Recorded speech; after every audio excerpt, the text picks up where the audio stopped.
Viewers, Facebook ads marketing funnel খুবই complex একটা বিষয়। আপনি যদি ইউটিউব বা বিভিন্ন প্ল্যাটফর্ম থেকে দেখেন যে ফেসবুক অ্যাডস মার্কেটিং ফানেল কি, আপনার কাছে খুবই কমপ্লেক্স লাগবে, আপনার ইভেন আপনার মাথা ঘুরে যেতে পারে, এই ধরনের একটা সিচুয়েশন হতে পারে। ফেসবুক অ্যাডস মার্কেটিং ফানেল আসলে একটা কমপ্লেক্স বিষয়। আমরা অনেকে এই ফানেলের থ্রুতে মার্কেটিং স্ট্র্যাটেজি তৈরি করতে পারি না, যার কারণে দেখা যায় যে আমরা ফেসবুক অ্যাডস মার্কেটিং এ আসলাম কিন্তু আমরা সাকসেস পাই না।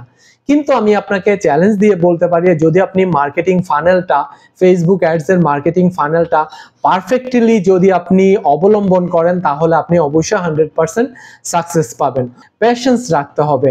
Viewers, Facebook ads marketing funnel খুবই কমপ্লেক্স, এটা আমিও স্বীকার করি, কিন্তু আমি আমার কিছু ক্লায়েন্টদেরকে এই মার্কেটিং ফানেলটা খুবই ইজি ভাবে তৈরি করে দিয়েছে এবং এই মার্কেটিং ফানেল থেকে ওরা আউটপুট পাচ্ছে। তো ওই ফানেল কিভাবে আমি তৈরি করছি ওটাই আসলে আপনাদের সাথে শেয়ার করব। আপনারা যদি, আশা করছি ভিডিওটা স্কিপ না করে কমপ্লিট ভিডিওটা যদি আপনারা দেখেন, তাহলে এখান থেকে আপনি আমার এই যে simple marketing funnel, Facebook ads এর সিম্পল মার্কেটিং ফানেল, এটা সম্পর্কে বিস্তারিত জেনে যাবেন এবং আপনারা আপনাদের নিজের বিজনেসের জন্য এটা অ্যাপ্লাই করতে পারবেন।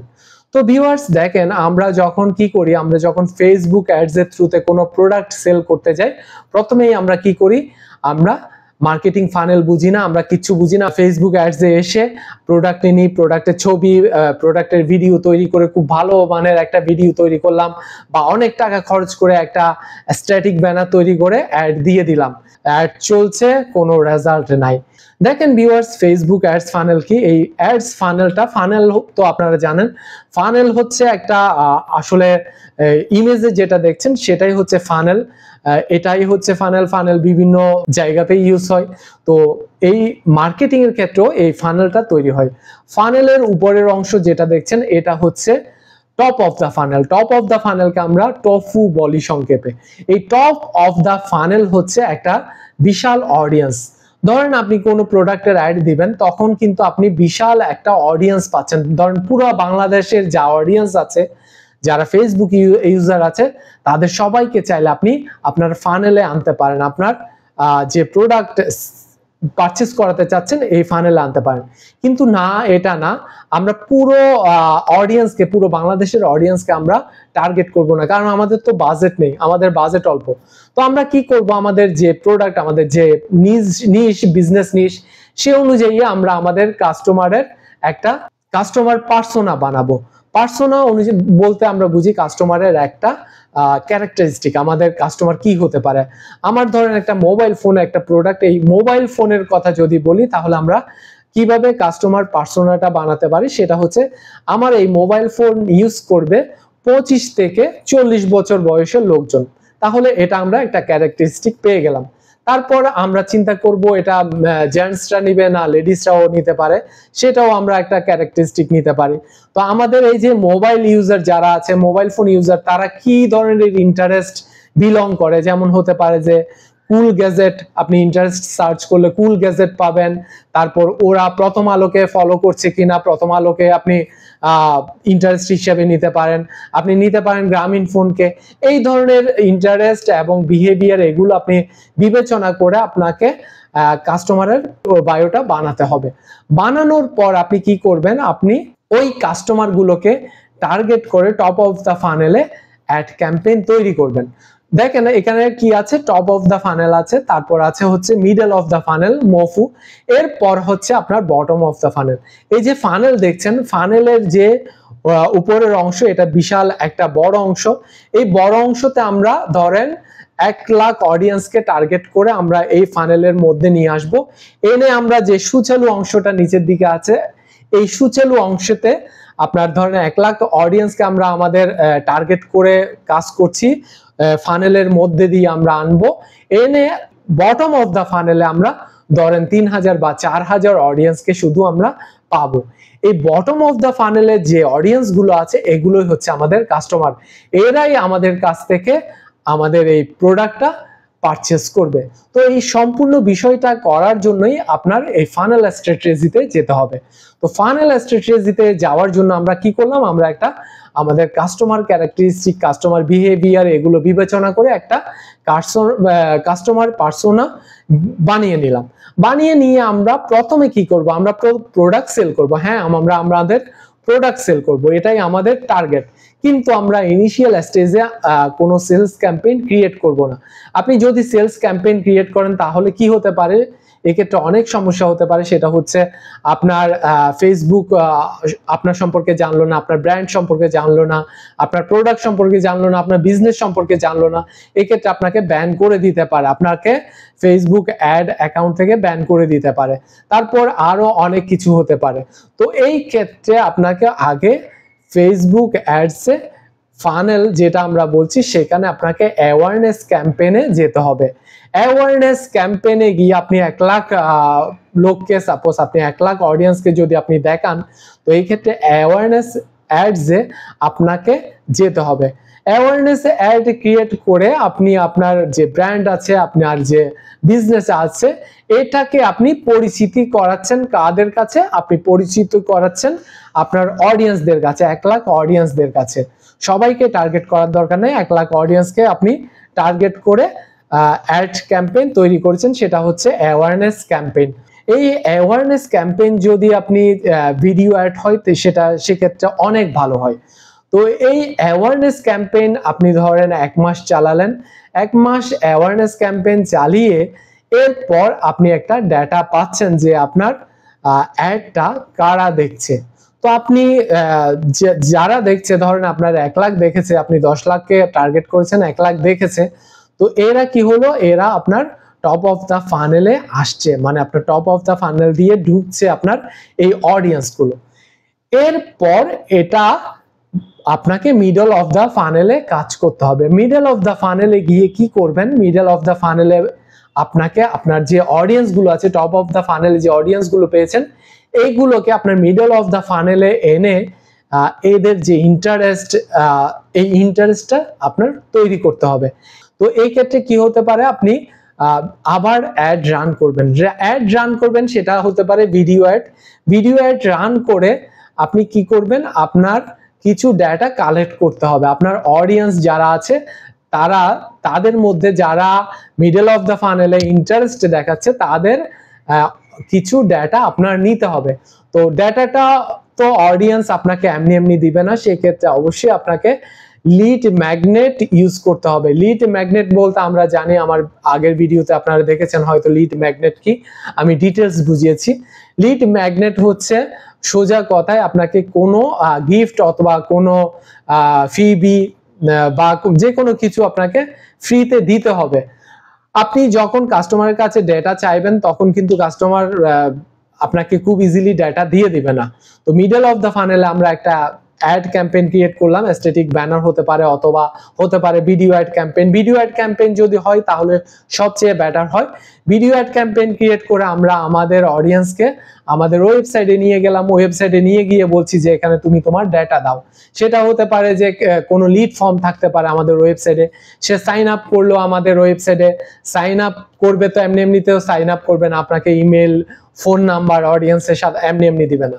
তো এই ক্ষেত্রে ধরেন আমার যদি বিজনেস হয় সার্ভিস ওরিয়েন্টেড, যদি আমার কথাই আসি, তো সেই ক্ষেত্রে ধরেন আমি যদি একটা এজেন্সি হই, ডিজিটাল মার্কেটিং এজেন্সি হই, আমি আমার কাস্টমারদেরকে ধরেন ই বুক প্রোভাইড করতে পারি যে তুমি যদি সাইন আপ করো তাহলে ই বুকটা ডাউনলোড করতে পারবে ফ্রিতে।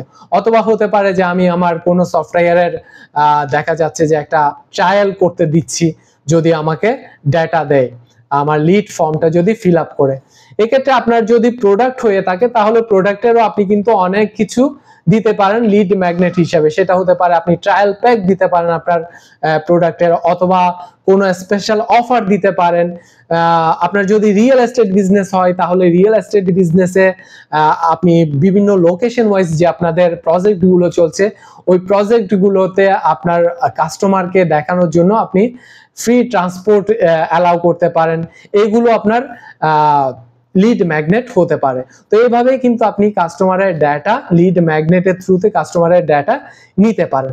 তো দেখেন আমরা টপ অফ দ্য ফানেলে 1 লাখ অডিয়েন্সকে আমাদের ফানেলে এনেছি।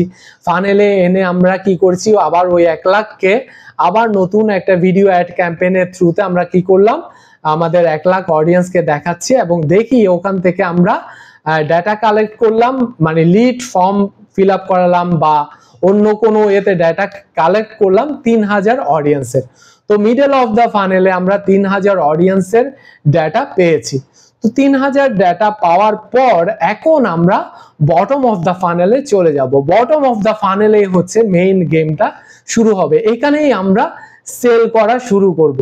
তো বটম অফ দ্য ফানেলে গিয়ে আমরা কি কাজ করব? বটম অফ দ্য ফানেলে গিয়ে আমরা সরাসরি আমাদের প্রোডাক্ট সম্পর্কে জানাবো, আমাদের প্রোডাক্ট এটা, আমরা এটা সেল করছি, এটাতে এই ডিসকাউন্ট আছে, এই টাইপের আমরা অ্যাড ক্যাম্পেইন চালাবো। তো দেখেন এখন আমাদের কি করতে হবে, এখন আমাদের করতে হবে কি রিটার্গেটিং অ্যাডে যেতে হবে। ফেসবুক আমাদেরকে অপশন দিচ্ছে কাস্টম অডিয়েন্স ক্রিয়েট করার জন্য। দেখেন আমাদের ওয়েবসাইটে যারা এসেছিল মিডল অফ দ্য ফানেলে আমরা যে আমাদের ওয়েবসাইটে ট্রাফিক নিয়েছি ডেটা কালেক্ট করার জন্য, ওদেরকে আমরা রিটার্গেট করতে পারছি আমাদের ফেসবুক অ্যাডস এর মাধ্যমে।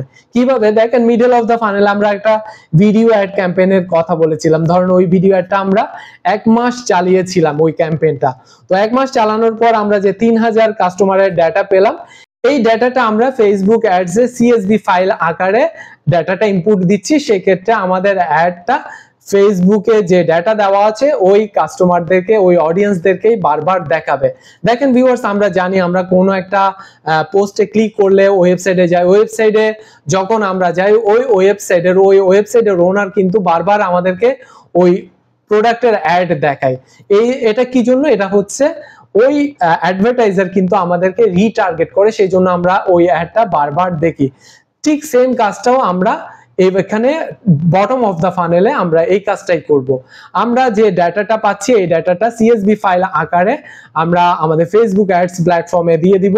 ফেসবুক কি করবে? আমাদের ওই ডাটা অনুযায়ী বটম অফ দ্য ফানেলে আমাদের অ্যাড ক্যাম্পেইন গুলো শো করবে, আমাদের অ্যাড ক্যাম্পেইন গুলো প্লেস করাবে। বারবার যখন আপনার অ্যাড ক্যাম্পেইন গুলো ওই অডিয়েন্স গুলোকে যারা ইন্টারেস্ট দেখিয়েছে আপনার প্রোডাক্ট, আপনার ব্র্যান্ড সম্পর্কে, সেই জন্য আপনাকে ডাটা দিয়েছিল, তারাই কিন্তু আপনার অরিজিনাল টার্গেট অডিয়েন্স, এবং তাদেরকেই আপনি টার্গেট করে রিটার্গেট করে ওই অ্যাড ক্যাম্পেইন গুলো যখন বটম অফ দ্য ফানেলে চালাবেন তখন আপনি সেল পাওয়া শুরু করবেন। তো বটম অফ দ্য ফানেলে আপনি তো রিটার্গেট করতে পারছেন, পাশাপাশি আরো বিভিন্নভাবে আপনি কাস্টম অডিয়েন্স ক্রিয়েট করতে পারেন। দেখেন মিডল অফ দ্য ফানেলে আপনি একটা ভিডিও ক্যাম্পেইন তৈরি করেছিলেন। তো এই যে ভিডিও ক্যাম্পেইন তৈরি করেছিলেন, 1 মাস ধরে আপনি ভিডিও ক্যাম্পেইনটা চালিয়েছিলেন, তো এখান থেকে আপনি কি নিতে পারেন? আপনি আর কাস্টম অডিয়েন্স যখন ক্রিয়েট করবেন তখন আপনি নিতে পারেন যে আপনার ওই ভিডিওটা যারা 80% দেখেছে ভিডিওটা, তাদেরকে আপনি টার্গেট করতে পারেন। অথবা হতে পারে যারা আপনার ওয়েবসাইটে এসে কন্টেন্ট গুলো দেখেছে, প্রোডাক্টে দেখেছে, একটু এক্সপ্লোর করতে চেয়েছিল আপনার ওয়েবসাইটে, তাদেরকে আবার টার্গেট করতে পারেন। অথবা আপনার যে ভিডিও অ্যাডস আছে ওই ভিডিও অ্যাডসে লাইক করেছে, শেয়ার করেছে, কমেন্টস করেছে, এইগুলো এঙ্গেজমেন্ট, এই এঙ্গেজমেন্ট গুলো নিয়েও কিন্তু আপনি আপনার অডিয়েন্সকে টার্গেট করে বটম অফ দ্য ফানেলে তাদেরকে রিটার্গেট করে অ্যাড গুলো দেখাতে পারেন। এই যে একটা funnel, top of the funnel, middle of the funnel, bottom of the funnel, এই কাজগুলো যদি আপনি পারফেক্টলি এভাবে করেন তাহলে 100% আপনি সেলস পাচ্ছেন। তো এখন এখানে যে বিষয় সেটা হচ্ছে আপনার এই যে ফানেলের কাজটা তো হয়ে গেল, এখন আপনি কি করবেন? আপনার 3000 কাস্টমারকে আপনি অ্যাড দেখালেন, কিছু সেল জেনারেট করলেন, এরপর কি হবে কাজটা? এরপর কি হবে? দেখেন ফেসবুক অ্যাডসে আরেকটা অডিয়েন্স হয়, সেটা হচ্ছে লুকে লাইক অডিয়েন্স। কাস্টম অডিয়েন্সের মতো লুকো লাইক অডিয়েন্স আছে, এই লুকে লাইক অডিয়েন্স আপনাকে তারপর ক্রিয়েট করতে হবে। লুকে লাইক অডিয়েন্স হতে পারে যে আপনার ফেসবুক অ্যাডসে যারা লাইক শেয়ার কমেন্টস করেছে তাদের একটা লুকে লাইক অডিয়েন্স আপনি ক্রিয়েট করতে পারেন। অথবা আপনার ওয়েবসাইট যারা ভিজিট করেছে, আপনার 30 দিনের ডাটা বা 60 দিনের ডাটা বা 90 ডেজের একটা ডাটা নিয়ে ওদের মতো সেম ক্যারেক্টারিস্টিকের অডিয়েন্স আপনি তৈরি করতে পারেন। তৈরি করলে কি হবে? সেক্ষেত্রে আপনার তাদেরকে আবার নতুন কিছু আপনি অডিয়েন্স এক্সপ্লোর করতে পারলেন, ওইভাবে আপনি আবার অডিয়েন্স গুলোকে এনে কাজে লাগাতে পারছেন। তো এইভাবেই মূলত কাজটা হবে। তো এই যে ফানেলের বিভিন্ন পর্যায়ের কাজ কমপ্লিট হয়ে যাওয়ার পর আপনি সেল জেনারেট করছেন, সেল জেনারেট হয়ে যাওয়ার পর আপনার কিন্তু কাজ এখানে শেষ না, এখানে আপনাকে পোস্ট পারচেস অ্যাক্টিভিটিস করতে হবে যাতে আপনি রিপিট অর্ডার পান। দেখেন পোস্ট পারচেস অ্যাক্টিভিটিস কি? পোস্ট পারচেস অ্যাক্টিভিটিস হচ্ছে আপনি যখন আপনার অডিয়েন্স যখন আপনার থেকে পারচেস করা শুরু করবে, পারচেস করার পর কিন্তু কাজ শেষ নয়। যারা পারচেস করেছে তাদেরকে আপনি অটোমেশনের মাধ্যমে কিছু ইমেল বা হোয়াটসঅ্যাপ মেসেজ বা SMS এই ধরনের কিছু মেসেজ আপনি থ্রো করতে পারেন, যেটা হতে পারে আপনি কাস্টমারকে মেম্বারশিপ অফার করতে পারেন, কাস্টমারকে আপনি discount coupon, personalize discount coupon আপনি দিতে পারেন, বা কোনো নতুন প্রোডাক্ট এসেছে আপনার ওই প্রোডাক্টের নোটিফিকেশন দিতে পারেন, বা ওই কাস্টমারকে স্পেশালি আপনি 30% ডিসকাউন্ট দিতে পারেন। এইগুলো কাজ কিন্তু কমপ্লিটলি আপনি ওয়েবসাইটের সাথে অটোমেশন করে ফেলতে পারেন। এই ক্ষেত্রে আপনার বাজেটও কম যাবে এবং কোনো এফোর্টও লাগবে না আপনি যদি অটোমেশন তৈরি করে নেন। তো ভিউয়ার্স, এই ফানেল স্ট্র্যাটেজির থ্রুতে যদি আপনারা আপনাদের ফেসবুক অ্যাডস এ ক্যাম্পেইন গুলো তৈরি করেন এবং সেলস জেনারেট করেন, আশা করছি যে খুব ভালো রেজাল্ট পাবেন এবং আপনি কন্টিনিউ আপনার ROI গ্রো করতে পারবেন। তো ভিউয়ার্স, আজকের ভিডিও এটুকুই। যদি ভিডিও ভালো লাগে অবশ্যই চ্যানেলটি সাবস্ক্রাইব করে নেবেন, বেল বাটন ক্লিক করে চ্যানেলের সাথে থাকবেন। ধন্যবাদ সবাইকে।